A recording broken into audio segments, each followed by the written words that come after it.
अस्सलाम वालेकुम, मैं हूं तैयब हनीफ। दोस्तों, पाकिस्तान तहरीक इंसाफ जिस शख्स को अपना सबसे बड़ा मुखालिफ या सबसे बड़ा दुश्मन समझती है, जिसने पाकिस्तान तहरीक इंसाफ के मैंडेट के ऊपर डाका डालने में सबसे अहम तरीन किरदार अदा किया है,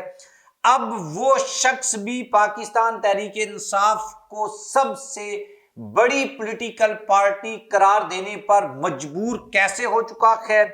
और चीफ जस्टिस ऑफ पाकिस्तान ने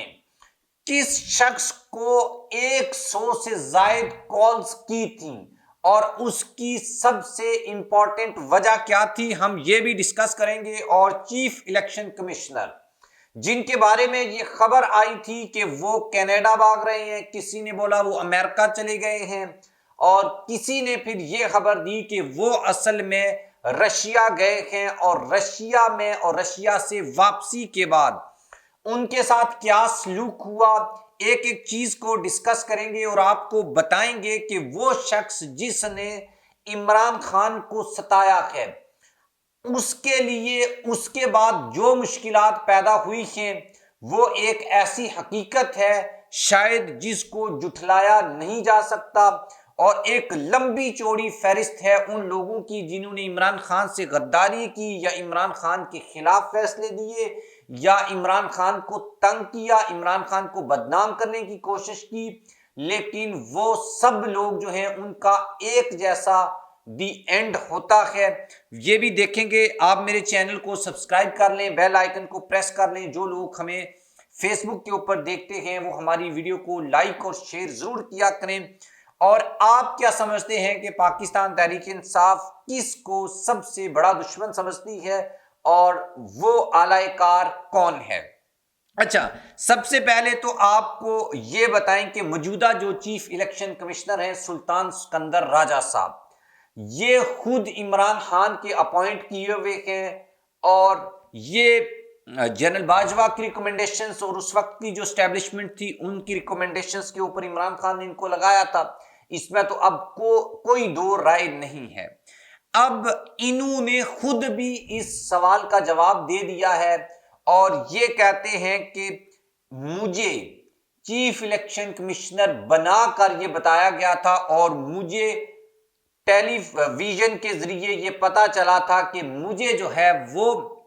चीफ इलेक्शन कमिश्नर बना दिया गया था। इसके अलावा इन्होंने कुछ कंट्रोवर्शियल बातें की हैं, उनके ऊपर मैं बात करूंगा, लेकिन उससे पहले एक चीज मैं आपके सामने रख दूं कि पाकिस्तान तहरीक इंसाफ जो है, ये जावेद चौधरी ने इसके ऊपर बात की थी कि जो सुल्तान सिकंदर राजा साहब हैं इनको कनाडा में सफीर तैनात किया जाएगा। और ये इन्होंने पिछले कुछ माह और सालों में जो पाकिस्तान तहरीक इंसाफ के खिलाफ फैसले दिए हैं और जो पावरफुल सर्कल्स हैं उन्होंने जिस तरह की हुकूमत बनानी थी उसमें डेफिनेटली इन्होंने एक रोल अदा किया है। पीटीआई के खिलाफ जो फैसला आया, बल्ला छीन लिया गया, फिर पीटीआई के खिलाफ फैसला आया,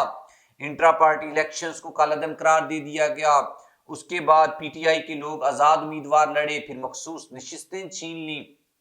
अब ये सब कुछ होने के बाद ये बात तो शायद क्लैरिटी में आ गई। फिर इलेक्शंस में जो कुछ हुआ, 8 फरवरी का इलेक्शन, 9 फरवरी का इलेक्शन, फॉर्म 45, फॉर्म 47, तो इन सब में कहीं ना कहीं आपको सुल्तान सिकंदर राजा साहब का जो मुबैना रोल है वो नजर आएगा। और इसके ऊपर तो अब मीडिया में भी ओपन टॉक हो रही है। पाकिस्तान के इलेक्शंस को लेकर आप दुनिया भर में इसको एक कंट्रोवर्शियल इलेक्शन जो है वो कहा जा रहा है, लेकिन वो शायद इस बात को मानने के लिए तैयार नहीं है।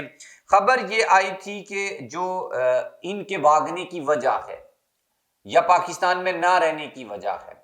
वो वजह सिंपल ये है कि पाकिस्तान तहरीक इंसाफ के लोग इनको तंग करेंगे, शॉपिंग मॉल्स में इनके ऊपर जुमले कसे जाएंगे, स्कूलों में इनके बच्चों को तंग किया जाएगा, एयरपोर्ट्स पे ऊपर जब ये आए जाएंगे तो फिर इनके लिए मामला खराब होगा। फिर यहाँ तक कि इवन ये पब्लिक जो प्लेसेस हैं, पार्क्स वगैरह हैं, वहां पर भी जाएंगे तो पीटीआई के लोग इन पे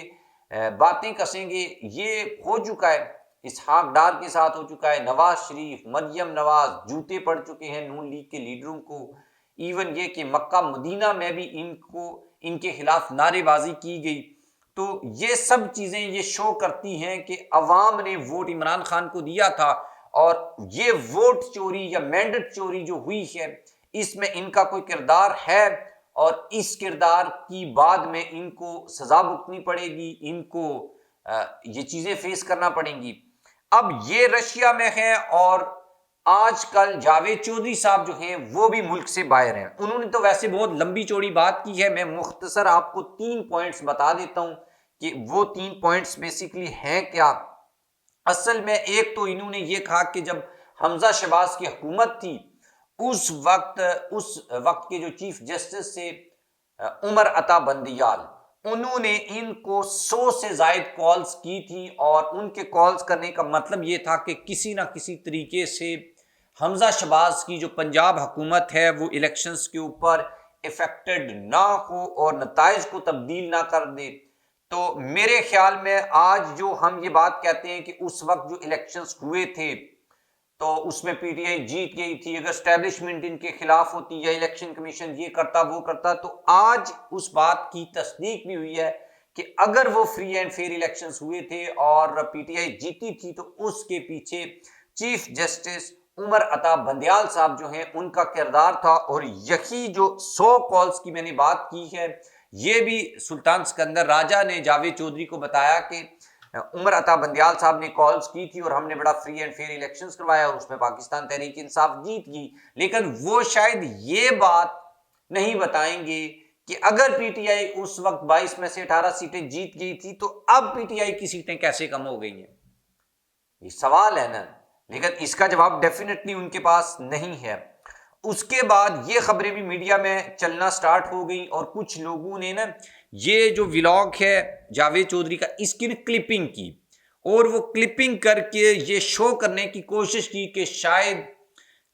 जो चीफ इलेक्शन कमिश्नर हैं इन्होंने कुछ गलत बातें की हैं और पाकिस्तान तहरीक इंसाफ के हक में कुछ बातें कर दी हैं। बहरहाल इस वीडियो में बार बार जिस चीज़ का जिक्र किया गया जावेद चौधरी की जानिब से वो ये था कि मैं पीटीआई को एक बड़ी सियासी जमात समझता हूँ,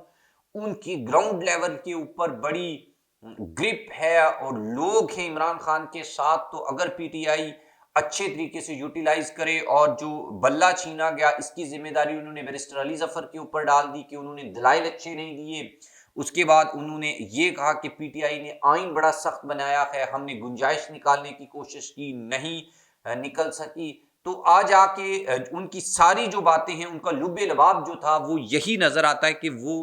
कहीं ना कहीं ये शो करना चाहते हैं कि वो मजबूर थे और मैंने पीटीआई को इससे पहले फेवर्स भी दी हैं, मैंने पीटीआई के हक में भी फैसले किए, क्योंकि ये एक ट्रेंड बना हुआ है कि भाई उन्होंने खिलाफ ही फैसले दिए हैं तो मैंने ऐसा नहीं किया है। और पीटीआई भी जमात है, उनको एक बड़ा सियासी रोल अदा करना चाहिए, चीज़ों को आगे लेकर चलना चाहिए। इसमें तो आपको एक बात ही नजर आएगी कि शायद वो पीटीआई के बारे में अच्छी अच्छी बातें करके ये कन्फर्म करना चाहते हैं कि यार लोग उनको तंग नहीं करें। उन्होंने खुद भी कहा कि मैं बाहर नहीं जा रहा और मैं कोई ऐसी फेवर हुकूमत से नहीं ले रहा। उसके बाद अच्छा जो वो वीडियो थी, क्लिपिंग जो की गई है, उससे ये तासर दिया गया है कि शायद उन्होंने एस्टेब्लिशमेंट के खिलाफ और बड़ी जो है वो बातें की हैं और उसके बाद उनको शायद एयरपोर्ट के ऊपर गिरफ्तार कर लिया जाएगा या पीटीआई के लोग उनका वेट कर रहे हैं। तो ऐसी कोई खबर अभी तक नहीं है और ऐसी बातें जो हैं वो बाज़ औक़ात आपको पता है सोशल मीडिया पे इस तरह की चीज़ें चलाई भी जाती हैं, उनका मकसद कुछ नहीं होता, बस लोग जो हैं वो कमेंट्स करते हैं और उसके ऊपर वो अपनी ओपिनियन भी देते हैं और कुछ लोग उसको सच भी समझ लेते हैं, हालांकि इसका हकीकत से कोई तल्लुक नहीं है। इंपॉर्टेंट पॉइंट्स मैंने आपको बता दिए कि जो सिकंदर सुल्तान राजा साहब हैं उन्होंने जावेद चौधरी से जो बात की और ये सब बातें करने का मकसद, और जावेद चौधरी ने जिस तरह व्लॉग में इसको बताया है, इसका मकसद ये है कि सुल्तान सिकंदर राजा साहब पीटीआई के साथ सुलह करना चाहते हैं और अच्छे अच्छे मशवरे दे रहे हैं कि अगर पीटीआई ये कर लेता, वो कर लेता, ऐसा हो जाता तो ऐसा हो जाता तो शायद वो बच जाते। लेकिन हकीकत ये है कि सुल्तान सिकंदर राजा साहब अगर पीटीआई उल्टी भी लटक जाती तो आज भी कुछ लोग क्रिटिसाइज कर रहे हैं इस बात को कि यार पीटीआई उस जमात में चली जाती तो शायद सीटें बच जाती, ये बच जाती। तो भाई हम आपको पहले बता चुके हैं कि सीटें लेने का फैसला कहीं और हो चुका था, तो वो लेनी थी। पीटीआई कुछ भी कर लेती, वो सीटें पीटीआई को नहीं मिलनी थी। चाहे सुन्नी ताज में जाते, एमडब्ल्यूएम में जाते, शेरानी ग्रुप में चले जाते, कहीं पर भी चले जाते, वो सीटें इनको नहीं मिलनी थी।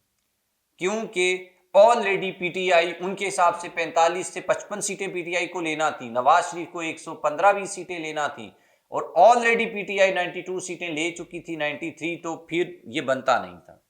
तो आप भी इसके बारे में कमेंट बॉक्स में लिखिएगा। अल्लाह हाफ़िज़।